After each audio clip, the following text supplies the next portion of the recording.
21대 국회 임기 마지막까지 최상병 특검법을 둘러싸고 여야의 대치가 격화하고 있습니다.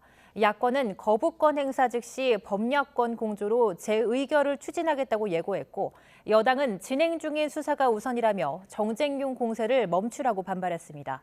국회 연결합니다. 손유정 기자. 네, 국회입니다. 네, 이번 주 최상병 특검법과 관련한 여야 갈등이 고조될 것 같은데 자세한 내용 전해주시죠.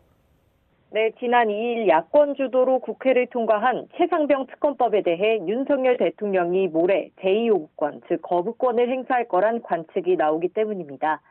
윤 대통령은 지난 9일 취임 2주년 기자회견에서 경찰과 공수처에서 진행 중인 수사가 먼저라며 사실상 거부권을 행사할 뜻을 시사했는데요.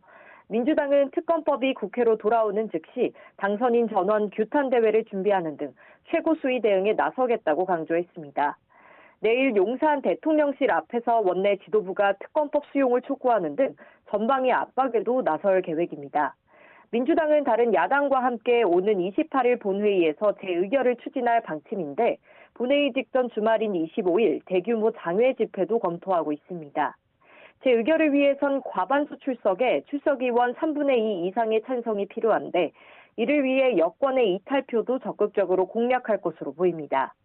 국민의힘은 대통령실과 마찬가지로 진행 중인 수사가 먼저 끝나야 한다는 입장입니다. 야권의 특검 요구는 여권과 정부를 겨냥한 정쟁용 카드라며 국회 주도권을 잡기 위한 꼼수라고 지적했습니다. 다만 재의결 때 낙선한 의원들을 중심으로 찬성표가 나올 것을 우려해 전현직 원내대표를 중심으로 표 단속에 나섰습니다. 여야 원내대표는 이번 주부터 22대 국회 전반기 원구성 협상을 시작하는데 여기에도 최상병 특검 전국에 영향을 미쳐 난항을 겪을 것으로 보입니다. 네, 이런 가운데 영국에서 유학 중인 김경수 전 경남지사가 오늘 귀국합니다. 정치권에서도 파장을 예의주시하고 있죠.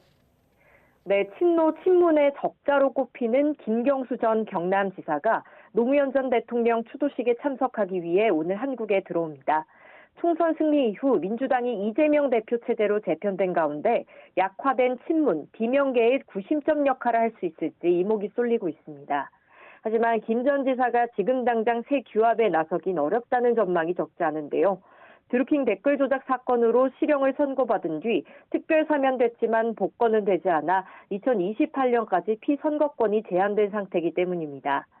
당내에서도 김 전 지사 역할론에 대해 공개적인 언급을 자제하는 분위기지만 김 전 지사가 노 전 대통령 추도식에 여러 야권 인사와 두루 접촉할 가능성은 남아 있습니다.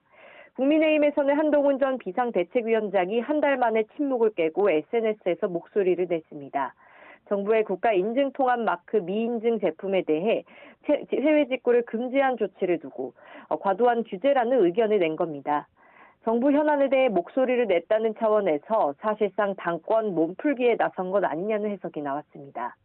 이와 더불어 국민의힘 내부에선 4.10 총선 참패 원인을 분석하는 백서에 담을 내용을 놓고 논란이 커지고 있는데요.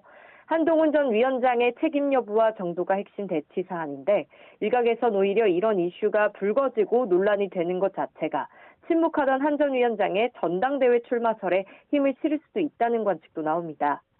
이런 가운데 이준석 대표가 이끄는 개혁신당은 오늘 오후 전당대회를 열고 새 당대표와 최고위원을 뽑는데 허은하, 이기인 후보 가운데 한 명이 당대표를 맡을 거라는 관측이 적지 않습니다. 지금까지 국회에서 전해드렸습니다.